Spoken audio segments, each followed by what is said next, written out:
Hello students, बच्चों हमने लिख रखा है इस पे कि class 10 chapter 12 surface area and volume. हम सभी बहुत अच्छे से अवेयर हैं कि क्लास 10 तक का जो भी मैथमेटिक्स है वो हर किसी को आना चाहिए। क्यों आना चाहिए? क्योंकि क्लास 10 तक का मैथ एक बेसिक मैथमेटिक्स है। That mathematics is very important for the competitive examinations which are conducted by SSC, staff selection commission. Staff selection commission जिन भी एग्जाम को कंडक्ट कराती है जिसमें जनरल पेपर आया करता है उसमें मैथमेटिक्स के कुछ क्वेश्चंस हुआ करते हैं। वो सारे क्वेश्चंस बेसिक क्वेश्चंस हुआ करते हैं। 11th और 12th के क्वेश्चंस जो मैथमेटिक्स से रिलेटेड हैं वो एनडीए हो गया जैसे, या अदर कॉम्पिटिटिव एग्जाम्स हो गए, जेईई मेंस हो गया, एडवांस हो गया, है ना, उनमें आया करता है। तो today we have discuss what is the surface area and the volume of different types of the either geometrical figures. Geometrical figures के मतलब क्या है कि वॉल्यूम सिर्फ उसी चीज का फाइंड आउट किया जा सकता है जिसमें कि 3 डायमेंशंस हो, यानी लेंथ, विड्थ एंड हाइट हो। ठीक है, लंबाई, चौड़ाई और ऊंचाई। Now before discuss that chapter, class 10th में मैंने बात की कि पूरा मैथमेटिक्स एक बेसिक मैथमेटिक्स है। Class 10th, especially not in class 10th, before the class 10th, either class 9th or class 8th, class 7th, class 6 और उससे भी पहले मैं कह सकता हूँ। तो ये सारा क्या है हमारा कि जो बेसिक मैथमेटिक्स है वो बेसिक मैथमेटिक्स बहुत अच्छे से आपको आना चाहिए, तभी आप जो है कोई भी एग्जामिनेशन जो कि एसएससी बेस्ड है उसको हम क्वालिफाई कर सकते हैं, मतलब मैथ का पार्ट कर सकते हैं। उसको देखने के लिए आप हमारी चैनल को सब्सक्राइब करें। उस पर मैंने परसेंटेज से रिलेटेड, डिस्टेंस से रिलेटेड बहुत सारे वीडियोस अपलोड कर रखी हैं और बहुत सारी ट्रिक्स बता रखी हैं कि कोई क्वेश्चन जैसे पर्टिकुलर टाइप के क्वेश्चंस हुआ करते हैं कि उन पर्टिकुलर टाइप के क्वेश्चंस को अगर आपने ध्यान से देखा तो हर चैप्टर में 10 से ज़्यादा पर्टिकुलर टाइप के क्वेश्चंस नहीं होते। तो मैंने हर एक के लिए एक ट्रिक बता रखी है कि अगर ऐसा है तो आपको तुरंत क्वेश्चन ये इस टाइप से हो जाएगा।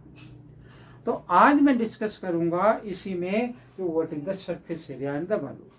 Before discuss the tricks of the surface area and the volume, हमें क्या जानना है कि what are the concepts of the surface area and volume. ये चैप्टर बच्चों क्लास 9th में भी था, क्लास 8th में भी कुछ इसका पार्ट रहा होगा।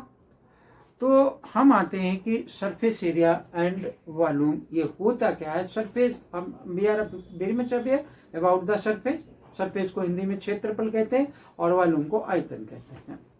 ठीक है, तो हम जानेंगे कि कोई भी फार्मूला जो है वो ऐसे ही हवा में नहीं आ गया। अगर हमें कोई शेप आई, मान लो कि जैसे मैं यहाँ खड़ा हूँ, ये रूम है, ठीक है, इस रूम में जैसे ये एक सरफेस है, ठीक है, एक रूम में 4 दीवारें, 4 सरफेसेस हो गई, फ्लोर हो गया और छत हो गई, तो कितनी 6 सरफेसेस हो गई। एक ईंट अगर आप ले लें, एक बुक को ले लें जो थिक सी बुक हो, अगर आप उसको ले लें तो क्या है कि उसमें कितने फेसेस होंगे, you can easily identify them. और हर सरफेस की आपको क्या निकालने है कि एरिया निकालने देनी है, उनको प्लस कर देने हैं, तो वो क्या हो जाएगा, सरफेस एरिया हो जाएगी। Whenever surface area is mentioned then you have to find the total surface area. Curve surface area या लेटरल सरफेस एरिया उसने लिख रखा है, तो मैं आपको बताऊंगा कि वो कैसे फाइंड आउट होगा। मुझे यहाँ पर पहले क्या बताना है आपको कि सरफेस एरिया क्या होती है, लेटरल सरफेस एरिया क्या होती है, वॉल्यूम क्या होता है, different types of the figure. Different types of the figure से मतलब 3D शेप्स। 3D शेप्स 2 तरीके की शेप्स होती हैं। एक तो रेक्टिलिनियर हो गया जिसमें सिर्फ लेंथ और ब्रेथ होती है। लेंथ और ब्रेथ से क्या निकलता है, क्षेत्रफल निकलता है, यानी एरिया निकलती है। और अगर आपको इंटरनल फाइंड आउट करना है कितने मटेरियल उसमें कंटेंट है, जैसे मान लो इस रूम में मैं खड़ा हुआ हूँ तो इस रूम में कितनी एयर है, then we find the capacity of the volume of the room, है ना, या जो भी है। मान लो कि एक कोन के अंदर खड़ा कर दिया गया, then we find the area of the cone. Cone को हिंदी में शंकु कहते हैं, है ना। तो लेट अस डिस्कस। सो इस सीरीज में बच्चे सबसे पहले क्या आता है कि एक क्यूबाइड, जैसे मैं जिस रूम में खड़ा हूँ that is in the shape of the cuboid, ठीक है। तो क्यूबाइड की मुझे सरफेस एरिया निकालनी होगी और वॉल्यूम फाइंड आउट होगा। Area of the four walls हो सकता है, या हम क्वेश्चन में ये भी हो सकता है area to be bite bust. अब area to be bite bust के लिए क्या होगा कि आपको एक फार्मूला बनाना पड़ेगा। नंबर 2 हमने लिख लिया है यहाँ पर क्यूब, ठीक है। नंबर 3 हमने यहाँ पे लिख दिया सिलेंडर। सिलेंडर का मतलब बच्चों क्या है कि राइट सर्कुलर सिलेंडर। नंबर 4 पे हमने लिख लिया यहाँ पर कोन, और नंबर 5 पे लिख दिया हेमीस्फीयर, और नंबर 6 पे लिख दिया स्फीयर,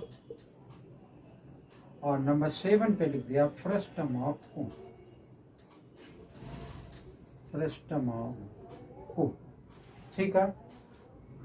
तो late us see what is the cuboid. Cuboid क्या है? पहला नाम हमने डाल लिया यहाँ पर क्यूबाइड। अब क्यूबाइड बना लेते हैं।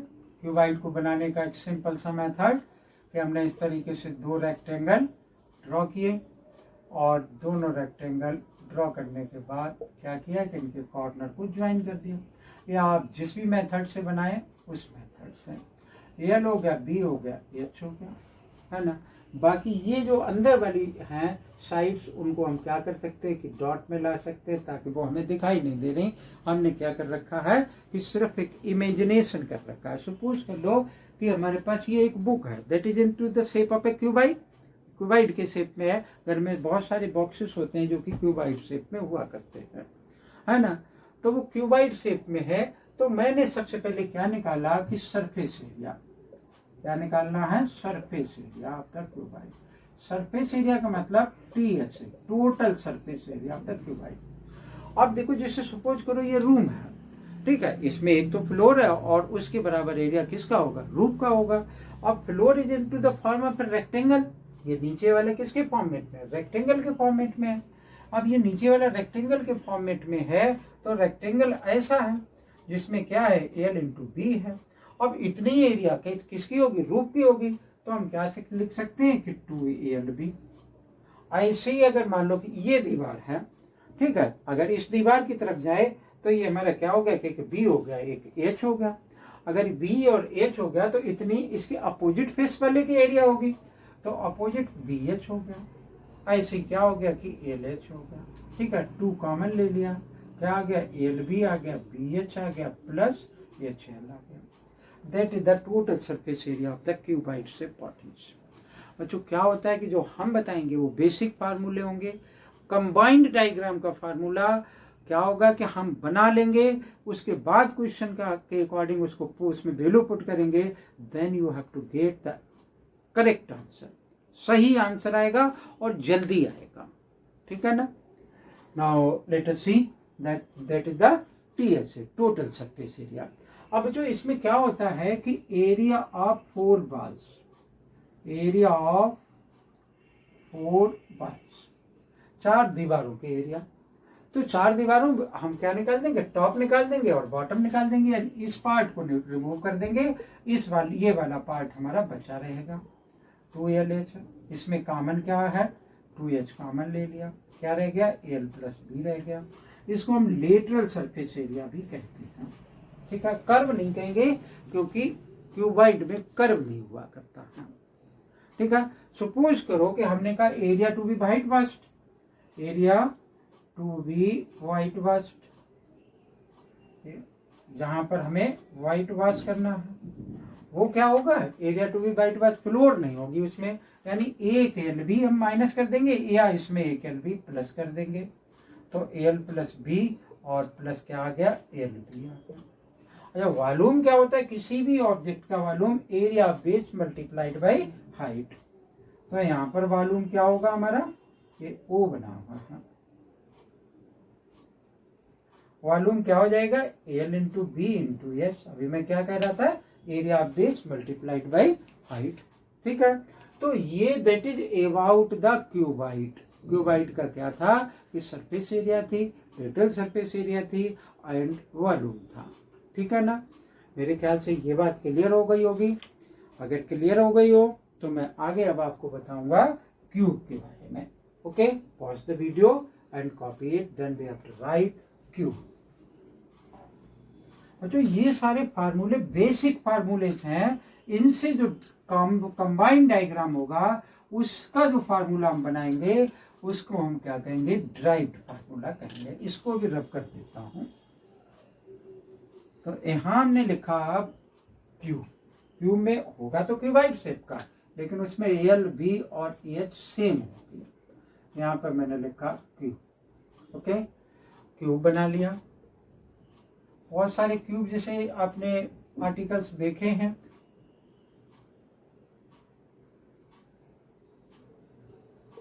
सब कुछ सेम है, क्यूबाइड जैसा ही है।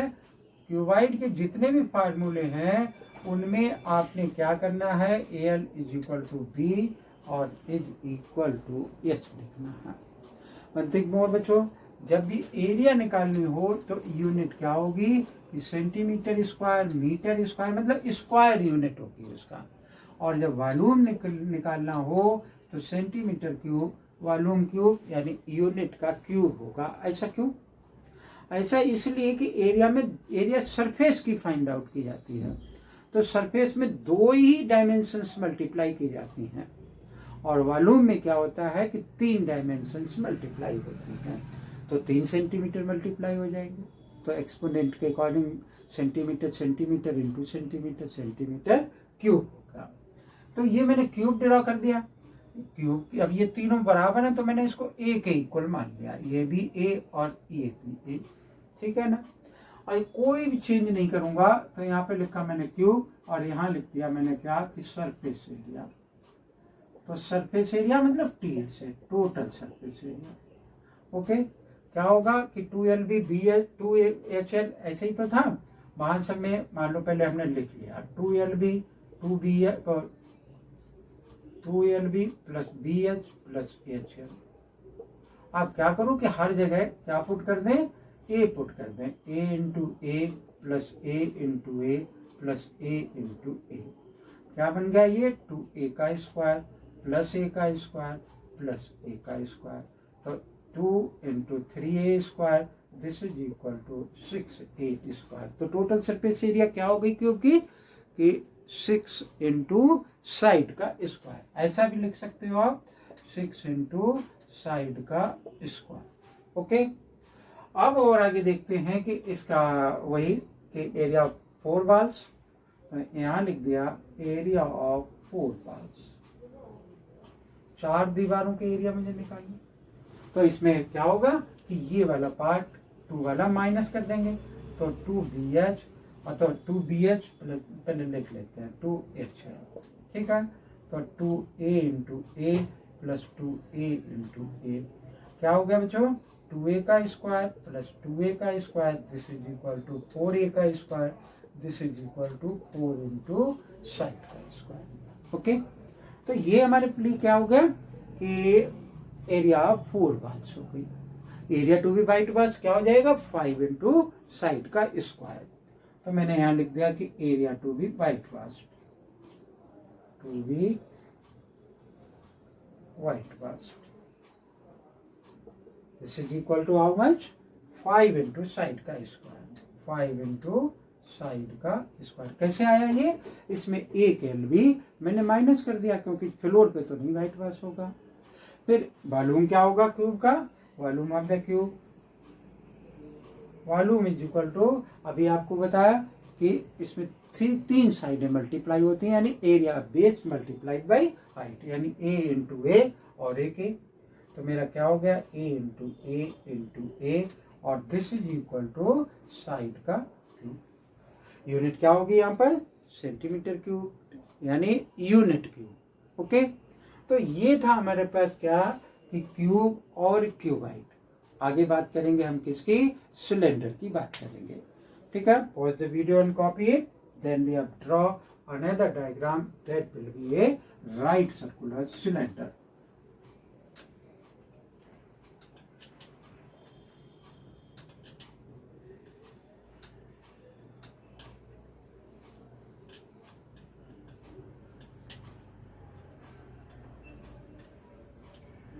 तो बताते हैं आपको।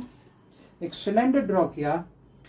सिलेंडर जब भी हम ड्रॉ करेंगे वो एक राइट सर्कुलर सिलेंडर होगा।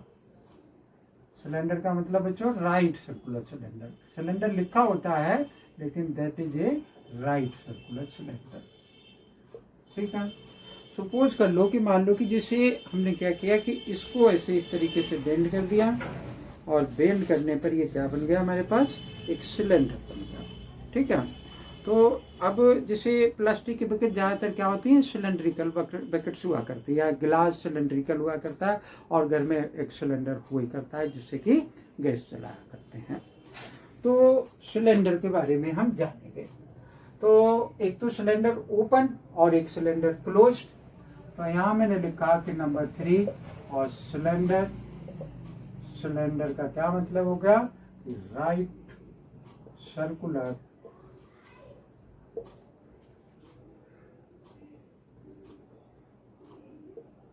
सिलेंडर। हिंदी में बच्चों इसको कहते हैं बेलन। ठीक है। तो सिलेंडर ये हुआ। अब सिलेंडर का हम क्या सबसे पहले निकालेंगे, total surface area. Total surface area. अच्छा, जब भी टोटल सरफेस एरिया की बात हो, मतलब जैसे मान लो कि जो सिलेंडर था वो हमने फिर से बना लेते हैं कि ये सिलेंडर है। सपोज कर लो कि इस तरीके से ये क्या बनाया कि सिलेंडर बनाया हमने। अब टोटल सरफेस एरिया में ये वाली एरिया और प्लस ये दोनों तरफ से जो सर्कल हैं दो, वो दोनों सर्कल क्या हो गए, क्लोज्ड हो गए। तो सर्कल की एरिया क्या होती है, पाई आर स्क्वायर। तो पाई आर स्क्वायर और ये वाला जो पार्ट है इसकी एरिया, तो ये क्या है, कर्व सरफेस एरिया है। ठीक है। तो पहले हमें वो बतानी थी कि टोटल सरफेस की जगह पे कि CSA क्या होती है, यानी कर्व सरफेस एरिया। तो TSA को और हम क्या कह सकते हैं, सरफेस एरिया भी कह सकते हैं। तो यहाँ हमने क्या लिख दिया कि 2πRH प्लस 2πr²। मतलब दो सर्कल हैं ऊपर नीचे, उनकी एरिया एक की πr², तो दो की 2πr² हो गई। और जो हमारे ऐसे कर्व वाला जो पार्ट है उसकी एरिया हम कैसे फाइंड आउट करते हैं, ये सरकमफ्रेंस मल्टीप्लाइड बाई हाइट। ठीक है। तो सरकमफ्रेंस कितना हो गया, 2πr, और हाइट उसकी सिलेंडर की ये। तो ये इसका रेडियस है और ये इसकी हाइट है, यानी r स्मॉल r लिख लिया हमने, तो स्मॉल r कैपिटल R भी लिख सकते हैं, R1 R2 भी लिख सकते हैं। ये क्या हो गया, रेडियस ऑफ बेस। ठीक है। और ये क्या हो गया, हाइट हो गई, हाइट ऑफ द सिलेंडर। अच्छा, एक और होगा डायमीटर।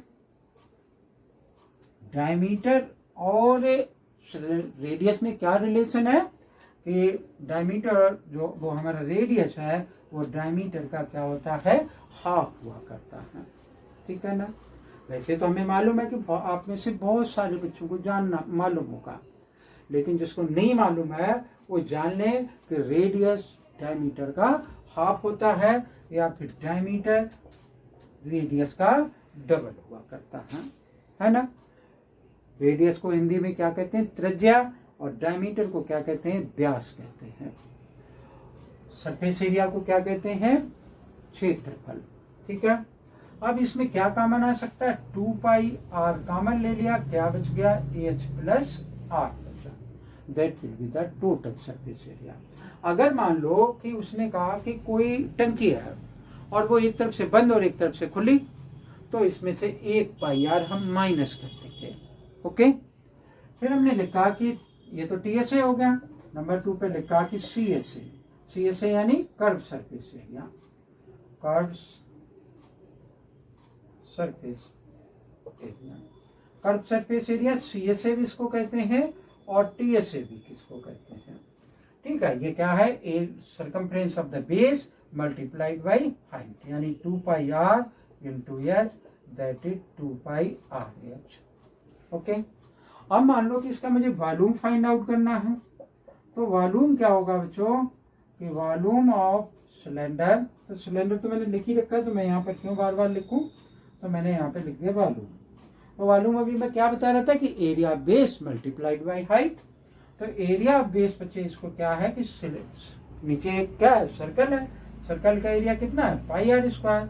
उसको क्या करोगे, इससे मल्टीप्लाई कर दोगे, तो ये area base multiplied by height हो गया। ठीक है, कभी आप भूल जाए तो आप जरूर ध्यान रखें कि whenever we want to find the area, then we have write the circumference multiplied by height. Whenever we want to find the volume, then area base multiplied by, ऐसे भी मान लो हमने लिख दिया area base multiplied by height. ठीक है, आप कहोगे कि मैं तो ये लिख लूंगा, बहुत अच्छी बात है, लेकिन कभी कभी क्या कहता है कि वो एरिया बेस इतना दे रखा है और हाइट इतनी है, तो आप वॉल्यूम फाइंड आउट करो। तो आप सोचते रहते एरिया दे रखी है इसने, अब क्या करें हम, आर निकालते घूमेंगे, नहीं कोई रिक्वायरमेंट नहीं, तो हाइट दे रखी है उसको इससे मल्टीप्लाई कर दो, you get the answer. Unit वही होगी कि एरिया में सेंटीमीटर स्क्वायर यानी यूनिट स्क्वायर और वॉल्यूम में यूनिट क्यूब।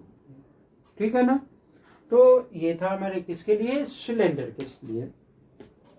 और आगे देखते हैं, pause the video and copy it. Then we have draw a cone. Cone देखा होगा बच्चों, जो कि सॉफ्टी वाला या फिर जोकर्स कैप या फिर और क्या कह सकते हैं कि बर्थडे कैप होती हैं, तो ये सारे किसके, कोन के फॉर्मेट में हुआ करते हैं। तो कोन वैसे भी बनाया जा सकता है, तो और हमारे मैथमेटिक्स में जो कोन है उसको हमने किससे रिलेट किया है, हमने रिलेट किया है सिलेंडर से। तो नंबर 4 पर हम पहुंचे कि कोन। तो कोन का भी बच्चों मतलब क्या है कि right circular cone, right circular cone. ठीक है ना, तो अब ये हमने बनाया कोन, ये इसका क्या हो गया, हाइट हो गई। इसको हम क्या लिखेंगे, हाइट। इसको हम क्या लिखेंगे, रेडियस ऑफ बेस। इसको हम क्या लिखेंगे कि स्लांट हाइट है, यानी आर क्या है हमारा, आर है हमारा radius of base, radius of base. H हमारा क्या है, हाइट है, और एल हमारे पास क्या है कि स्लांट हाइट है। ओके, तो अब इसका जो सी से वाला पार्ट है वो क्या है, ये वाला पार्ट सी से है, उसमें सर्कल नहीं है नीचे। ठीक है ना, जैसे मान लो कि हमारे पास ये कोन है, वो पेन है, मार्कर है, तो इसमें ये जो ऊपर की तरफ ऐसा है वो कोन शेप में है, तो नीचे एक सर्कल जैसा है ना, तो वो जो नीचे सर्कल जैसा है वो क्या है कि वो एक सर्कल है, उसका एरिया नहीं इन्वॉल्व होगा whenever we find the curve surface area. तो मैंने यहाँ पे लिखा कि कर्व्ड सरफेस एरिया, तो कर्व्ड सरफेस एरिया। अच्छा, इसको हम और क्या कह सकते हैं, लेटरल सरफेस एरिया भी कह सकते हैं। ये किसके बराबर है, पाई आर एल के इक्वल है। ये कहाँ से निकल करके आया है, ये हमें निकाला है कि इस कोन को हमने यहाँ से काट दिया, काटने के बाद वो छोटे छोटे स्टेप्स में काटा, और काटने के बाद हमने उनको रीअरेंज किया, तो वो एक रेक्टेंगल जैसा बना करके। अब रेक्टेंगल में एक लेंथ होती है, एक ब्रेथ होती है ना, तो वहाँ से हमने क्या किया कि वो आर बन गया, और पाई, यानी पाई क्या होता है कि पाई एक रेशियो होता है, वो रेशियो किसका है, सर्कमफ्रेंस ऑफ द बेस और मल्टीप्लाइड बाई वो circumference of the base to the diameter का। ठीक है, उससे हमने पाई की वैल्यू निकाली, तो वहाँ से ये हमने निकाला है। अब कर्व सरफेस एरिया हो गई, फिर दूसरा क्या है इसका, total surface area, total surface area. तो टोटल सरफेस एरिया बच्चों क्या होता है कि टीएसए इसको कहते हैं, या फिर सरफेस एरिया भी कहते हैं हम इसको, और ये हमारा किसके बराबर होता है, एरिया बेस यानी वो कर्व सरफेस एरिया, और इनटू वो plus area of base. Area base एक सर्कल है, तो यहाँ हमने क्या किया, पाई आर कॉमन ले लिया और एल प्लस आर। ओके, ये हमारे पास क्या बन गया, ये बन गया इसका कर्व सरफेस, वो lateral surface area, sorry total surface area. Third में हम आगे क्या कि वॉल्यूम। तो वॉल्यूम बच्चों क्या होता है कि वॉल्यूम इसका 1/3 पाई आर स्क्वायर एच। ये कहाँ से निकल करके आया कि हमने सेम हाइट का एक तो कोन ले लिया और एक सिलेंडर ले लिया। एक मान लो कि ये कोन बना हुआ, इसी हाइट का हमने क्या किया कि एक सिलेंडर ले लिया ऐसा, और उस सिलेंडर का भी बच्चों क्या था कि बेस रेडियस या बेस डायमीटर सेम था, दोनों सेम हाइट के थे। तो मैंने क्या किया कि 3 कोन जब सिलेंडर में भर करके डाले तब वो सिलेंडर पूरा फिल हो गया। जब वो सिलेंडर पूरा फिल हो गया तो मैंने जान लिया कि सिलेंडर का वॉल्यूम, वो कोन का वॉल्यूम सिलेंडर के वॉल्यूम का क्या होता है, 1/3 हुआ करता है। ठीक है, तो ये हमारे पास क्या बन गया, हमारा एक राइट सर्कुलर कोन हो गया। और आगे pause the video and copy it, then we have write the hemisphere. तो देखते हैं वो हेमिस्फीयर और स्फीयर दो रहते हैं। वैसे तो हमारे पास क्या है, एक फ्रस्टम ऑफ कोन। तो frustum of cone SSC exam में कम आया करता है, लेकिन हमारी क्लास 10th में ही है। 9th में फ्रस्टम ऑफ कोन नहीं है, लेकिन ये सारा जो है वो क्लास 9th में भी है। तो ये सब बेसिक चीजें हैं, कभी भी पूछी जा सकती हैं। मान लो कि हमने एक स्फीयर ड्रॉ किया, बच्चों स्फीयर और सर्कल में क्या डिफरेंस है कि स्फीयर एक 3D डायग्राम है और स्फीयर वो सर्कल एक 2D डायग्राम है। जब भी आप स्फीयर बनाओगे तो इस तरीके से बनाओगे। ठीक है, ये आर मान लिया हमने, ये डॉटेड इसलिए ड्रॉ किया कि जैसे हमारे पास बॉल है मान लो, तो हमने बॉल को क्या किया कि बॉल को इमेज कर सकते हैं, that is into the form of sphere. Watermelon है, इट इज स्फीयर है ना। वैसे लंबा वाला आपके दिमाग में आएगा, लंबा वाला भी तो होता है सर, तो होता है, कोई बात नहीं। तो ये हमारा स्फीयर है। पहले हमने क्या लिख लिया, इसका नंबर 5 यहाँ पर पहुंचे और स्फीयर लिखा। ठीक है, तो स्फीयर का टीएसए और सीएसए दोनों एक ही होते हैं। कर्व सरफेस एरिया और वो क्या होता है हमारा 4πr²। तो ये 4πr² निकालना बड़ा मुश्किल काम। कैसे निकलता है कि मान लो कि एक नींबू ले लिया, ठीक है, नींबू को हमने बीच में से काटा और बिल्कुल सेंटर में उसमें एक पिन लगाई, फिर ऊपर जो सर्कल जैसा था उसमें एक धागा लपेटते चले गए। ठीक है, फिर हमने क्या किया कि उस धागे को हटाया और जो हमारे पास जो नींबू था उस पर फिर लपेटा। तो ऐसे वो जो धागा रहा है, हम 4 बार जब लपेटेंगे तो अब क्या होगा, वो पूरे नींबू को कवर अप कर लेगा। और कवर अप करने के बाद क्या बनेगा कि तो हमने क्या लिख दिया कि ये 4πr²। ठीक है, इसका वॉल्यूम बच्चों क्या होता है कि volume of the sphere 4/3πr³। इसका भी बच्चों हमने जो वॉल्यूम निकाला वो कहाँ से निकाल के लाए हैं, हम सिलेंडर से लेकर के आए हैं। मतलब एक सिलेंडर, उसमें हमने क्या किया कि ऐसे क्या पुट कर दिए, स्फीयर पुट कर दिए, 1 2 और 3 और 3 ही पुट हो गए। ठीक है, 3 पुट होने के बाद क्या हुआ, ये यहाँ तक आए हैं, ये पूरा ये डायग्राम थोड़ा सा ऐसा बना, ये ऐसे आए हैं। ठीक है, इस तरीके से आए हुए हैं। तो अब ये बीच बीच में स्पेस भी तो बचा रहा। तो मान लो कि हमने इसमें पानी भरा, पानी भरने के बाद क्या हुआ कि अभी ये जो स्पेस बच गया उसमें भी तो कुछ पानी रह जाएगा। तो हमारे पास क्या बन गया कि अब ये सिलेंडर था। ठीक है, तो सिलेंडर से अब ये रेडियस आधा, तो हाइट ये हो गई, क्योंकि हाइट ये हो गई, हाइट ये हो गई। ठीक है, तो यहाँ तक क्या मान लिया मैंने, हाइट मान लिया। तो रेडियस से उसका रिलेशन निकाल लिया, फिर उसको हमने एडजस्ट कर दिया। तो ये वॉल्यूम हो गया, किसका हो गया, स्फीयर का हो गया। स्फीयर को बीच से अगर काट दोगे तो वो क्या बन जाएगा, हेमिस्फीयर बन जाएगा। ठीक है ना, हेमिस्फीयर का ये रेडियस मान लिया। तो यहाँ मैं लिख लेता हूँ नंबर 6 हेमिस्फीयर। हेमिस्फीयर का टीएसए और सीएसए अलग अलग होता है। टीएसए इसका क्या होता है 3πr² और सीएसए इसका क्या होता है curve surface area is equal to 2πr²। क्या डिफरेंस है दोनों, मान लो कि एक वाटरमेलन है, आप लिया उसको काट दिया बीच में से, तो आप देखो उस पर रेड पार्ट होगा, उसमें एक सर्कल होगा, तो उस बूम भी मिला करके और नीचे जो इस टाइप का है वो सारा अगर मिला दोगे तो वो क्या होगा हमारे पास, that will be the TSA. और आपने वाटरमेलन खा लिया तो ऊपर से क्या बना रहेगा, खाली बना रहेगा। खाली बना रहेगा तो क्या होगा, that is called the curve surface area. ठीक है, तो ये तो होगा कर्व सरफेस और टीएसए, ये दोनों, ये इसका अलग अलग है, ये टीएसए ये सीएसए है। इसका वॉल्यूम बच्चों क्या होता है, जो हमारा स्फीयर है उसके वॉल्यूम का आधा, 2/3πr³। ठीक है ना। तो ये तो हमारे किसके लिए थे कि स्पीयर तक के फार्मूले थे। इसमें एक अभी क्या रह गया, फ्रस्टम ऑफ कोन। तो फ्रस्टम ऑफ कोन जो है वैसे तो क्लास 10th में डिलीटेड है और एसएससी के एग्जाम में बहुत कम पूछा भी जाता है, लेकिन फ्रस्टम ऑफ कोन जो है वो क्या होता है, कोन का एक पार्ट हुआ करता है।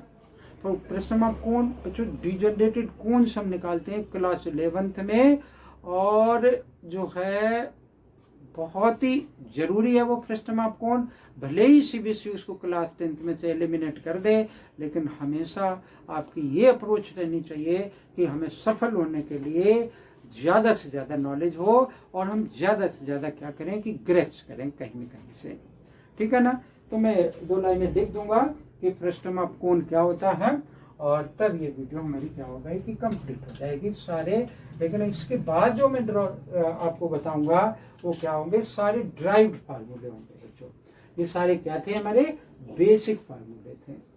ठीक है। तो अब मैं बात करता हूँ किसकी, कि frustum of cone. Frustum of कोन मतलब हमने क्या किया कि मान लो कि ये कोन ले लिया और इस कोन को हमने क्या किया कि कहीं से काट दिया, किसी प्लेन से पैरेलल। मान लो काट दिया, काटने पे क्या बन गया कि एक तो हमारे पास ये बना करके और दूसरा कोनिकल पार्ट ये रह गया। ठीक है। तो ये जो नीचे वाला बचा इसको हम क्या कहेंगे, फ्रस्टम ऑफ कोन कहेंगे। तो अब जब ये फ्रस्टम ऑफ कोन है तो अब मैंने क्या किया कि इसको हटा दिया यहाँ से। ठीक है। हटाने के बाद ये हमारे पास क्या आ गया कि एच आ गई। ठीक है। और ये मेरे पास मैंने कैपिटल आर मान लिया, इसको मैंने स्मॉल आर मान लिया, या R1 R2 भी मान सकते हैं। इसको स्लांट हाइट मान लिया। ठीक। अच्छा बच्चों, इससे पहले जो कोन था उसमें एक चीज नहीं बताई कि स्लांट हाइट किसके बराबर होती थी कि h² प्लस r का स्क्वायर। ठीक है। ये किसके लिए है, कोन के लिए थी। इसकी स्लांट हाइट कैसे निकालेंगे कि यहाँ से एक इसके पैरेलल एक लाइन ड्रॉ कर देंगे। जब ये 90 डिग्री का है तो ये भी 90 डिग्री का है, तो ये एक ट्रायंगल बन गया।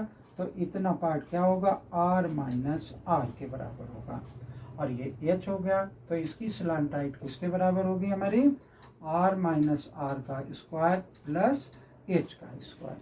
ठीक है। अब इसका जो कर्व सरफेस होगा वो यही तो कर्व सरफेस होगा, तो वो इसका कर्व सरफेस यानी नंबर 1 मान लिया मैंने। इससे से इसका किसके बराबर होगा कि पाई r1 लिख ले या पाई r1 प्लस पाई r। ठीक है। कहीं कहीं ऐसा भी लिखा होगा r1l प्लस पाई r2l। इसमें क्या कॉमन आ सकता है, पाई l कॉमन आ गया, r1 प्लस r2। ठीक है। इसका TSA बच्चों किसके बराबर होगा, सेकेंड पार्ट इसका TSA में बच्चों क्या होगा कि दो सर्कल्स हैं, एक ऊपर की तरफ एक नीचे की तरफ, इसमें ऐड कर देंगे। Pi r, pi capital r हमने लिखा तो कैपिटल आर लिख लेते हैं, plus pi r l plus pi are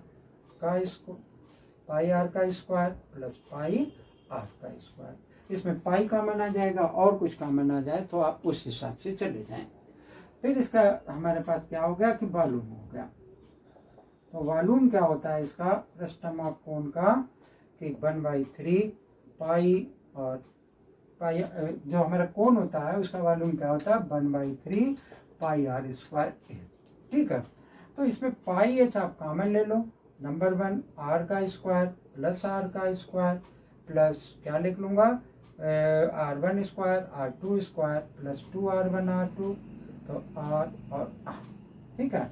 तो ये वॉल्यूम के बराबर हो जाएगा। अगर R1 R2 दे रखा, R1 हमारी NCERT बुक जो है ज़्यादातर जगह R1 R2 रखती है। ठीक है। तो ये था बच्चों क्या, फ्रस्टम ऑफ कोन, जिसके कि बेसिक फार्मूले ये थे।